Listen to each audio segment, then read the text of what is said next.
Assalamualaikum warahmatullahi wabarakatuh. Bismillahirrahmanirrahim. Alhamdulillahirabbil alamin. Wa bihi nasta'inu ala umuri dunya waddin. Allahumma shalli wa sallim wa barik ala sayyidina wa maulana Muhammad. Asyhadu an la ilaha illallah wa asyhadu anna Muhammadur Rasulullah. Amma ba'du.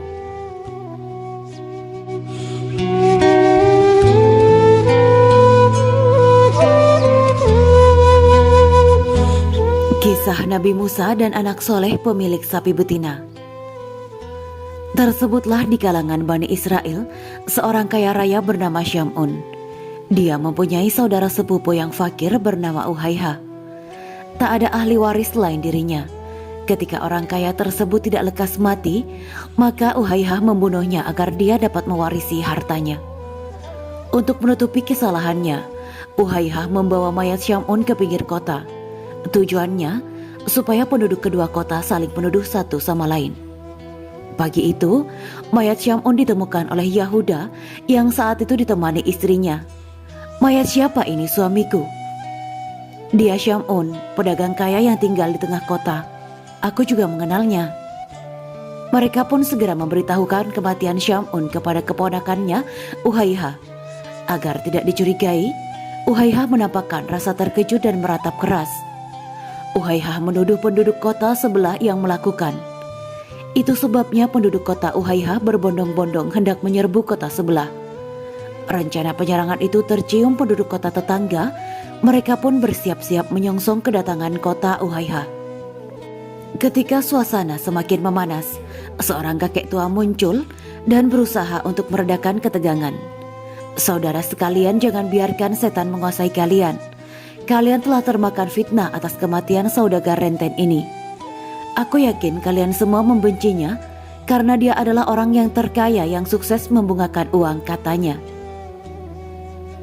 "Kakek, caranya berdagang bukan alasan untuk membenarkannya dibunuh," ujar penduduk kota Uhayha. "Iya, engkau benar. Tapi kematiannya juga bukan alasan yang tepat untuk bertikai. Sekarang, temuilah Nabi Musa. Bukankah di tengah-tengah kita ada seorang Rasul? Adukan perkara ini kepada beliau." Mereka pun menemui Nabi Musa alaihissalam. Nabi Musa pun tertegun, sesaat kemudian masuk dan berdoa. Ia memohon kepada Allah Subhanahu wa Ta'ala agar membantunya memecahkan masalah ini. Tak lama kemudian Nabi Musa keluar dan memerintahkan mereka agar menyembelih sapi. Dan ingatlah ketika Musa berkata kepada kaumnya, "Sesungguhnya Allah menyuruh kamu menyembelih seekor sapi betina." Mereka berkata, "Apakah kamu hendak menjadikan kami buah ejekan?" Musa menjawab, "Aku berlindung kepada Allah agar tidak menjadi salah seorang dari orang-orang yang jahil." Quran Surat Al-Baqarah ayat 67. Al-Muzahabah. Ketika orang-orang mengetahui bahwa menyembelih sapi merupakan rencana dari Allah Subhanahu wa Ta'ala, maka mereka menanyakan ciri-ciri sapi tersebut kepada Musa alaihissalam. Ternyata di balik hal tersebut ada hikmah besar, yaitu bahwa di kalangan Bani Israel terdapat orang soleh. Dia punya anak laki-laki yang masih kecil. Dia juga memiliki anak sapi betina. Dia membawa anak sapi tersebut ke dalam hutan dan berkata, "Ya Allah, saya menitipkan anak sapi ini kepadamu untuk anakku kelak jika dia dewasa." Selanjutnya, orang soleh ini meninggalkan dunia, sehingga anak sapi ini masih di hutan sampai bertahun-tahun. Anak sapi itu berlari setiap kali dilihat oleh orang.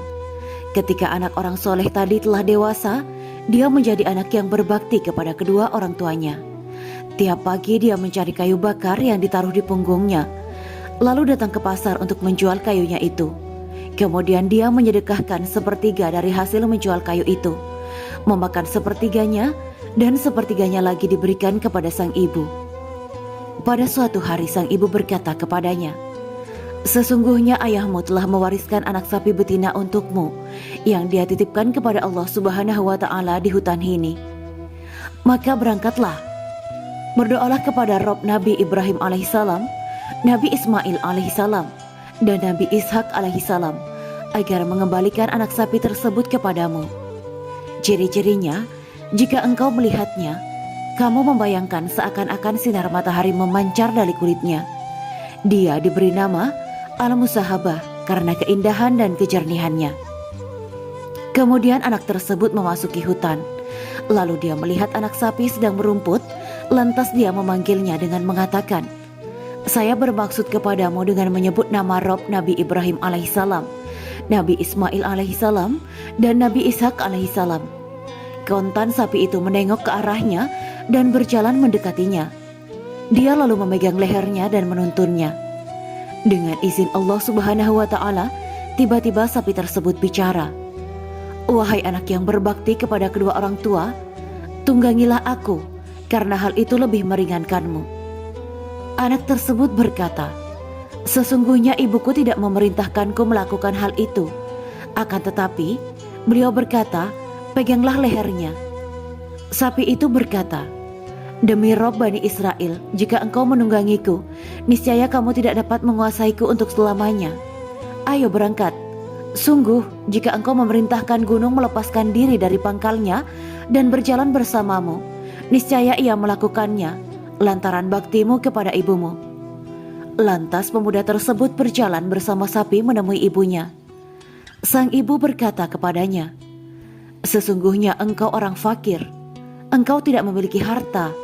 Engkau kerepotan mencari kayu bakar di siang hari dan melakukan qiyamul lail di malam hari. Oleh karena itu, pergilah, jual sapi ini." Si anak bertanya, "Saya jual dengan harga berapa?" Ibunya menjawab, 3 dinar. "Engkau jangan menjual tanpa pertimbanganku. Harga sapi telah dipatok 3 dinar." Sang anak pun berangkat ke pasar. Lalu Allah Subhanahu wa Ta'ala mengutus malaikat agar dia melihat makhluknya dan kekuasaannya, sekaligus untuk menguji pemuda tersebut bagaimana baktinya kepada ibunya. Sungguh Allah Subhanahu wa Ta'ala mengetahui hal tersebut. Sang malaikat bertanya, "Kamu jual sapi ini dengan harga berapa?" Dia menjawab, 3 dinar, dengan catatan ibuku meridhoinya. Lantas malaikat berkata, "Saya beli 6 dinar. Tetapi engkau tidak perlu meminta persetujuan ibumu."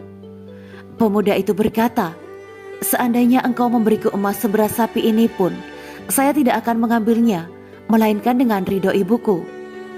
Kemudian dia membawa pulang sapi kepada ibunya dan dia menceritakan tentang harganya. Lalu sang ibu berkata, "Kembali lagi, jualah dengan harga 6 dinar berdasarkan ridho dariku." Dia pun berangkat ke pasar dan menemui malaikat. Sang malaikat bertanya, "Apakah engkau telah meminta persetujuan ibumu?" Pemuda itu menjawab, "Beliau menyuruhku agar tidak mengurangi harganya dari 6 dinar, dengan catatan saya meminta persetujuan ibu." Sang malaikat berkata, "Saya akan memberimu 12 dinar." Pemuda itu pun menolak, lalu kembali kepada ibunya dan menceritakan hal tersebut kepadanya. Ibunya berkata, "Sungguh, orang yang mendatangimu adalah malaikat dalam bentuk manusia untuk mengunjungimu. Jika dia mendatangimu lagi, katakan padanya, apakah engkau memerintahkan kami untuk menjual sapi ini ataukah tidak?" Pemuda itu pun melakukan hal tersebut. Lalu malaikat berkata, "Kembalilah pada ibumu dan tolong sampaikan padanya, biarkanlah sapi ini. Sungguh Nabi Musa bin Imran alaihissalam akan memberinya dari kalian untuk mengungkap korban pembunuhan seseorang di kalangan kaum Bani Israel. Janganlah engkau menjualnya kecuali dengan kepingan dinar yang memenuhi kulitnya. Oleh karena itu, tahan dulu sapi ini." Allah Subhanahu wa Ta'ala memang menakdirkan orang-orang Bani Israel yang menyembelih sapi itu. Mereka terus-menerus menanyakan ciri-ciri sapi tersebut dengan ternyata ciri-ciri yang diberikan sesuai dengan ciri-ciri sapi pemuda soleh tersebut. Hal ini merupakan imbalan bagi pemuda tersebut atas baktinya kepada sang ibu sebagai anugerah dan kasih sayang. Akhirnya, mereka pun membeli sapi tersebut dengan emas 10 kulit sapi. Lantas mereka menyembelih sapi tersebut kemudian memukulkan bagian dari sapi kepada korban pembunuhan sebagaimana perintah Allah Subhanahu wa taala. Selanjutnya orang yang terbunuh bangkit, hidup lagi dengan izin Allah, sedang urat lehernya masih mengalirkan darah. Yang membunuh saya adalah Uhaiha, sembari menunjuk sepupunya itu.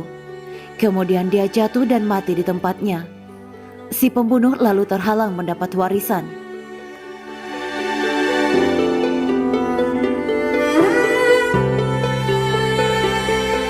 Demikianlah kisah Islami Bidadari Surga. Simak terus channel ini untuk kisah Islami menarik lainnya. Terima kasih para sahabat Bidadari Surga yang dirahmati Allah. Semoga diberi kesehatan dan diberkahkan segalanya. Juga dibahagiakan hidupnya di dunia dan di akhirat kelak oleh Allah Subhanahu wa taala. Amin ya mujibah sa'ilin. Wa akhiran, wabillahi taufiq wal hidayah. Wassalamualaikum warahmatullahi wabarakatuh.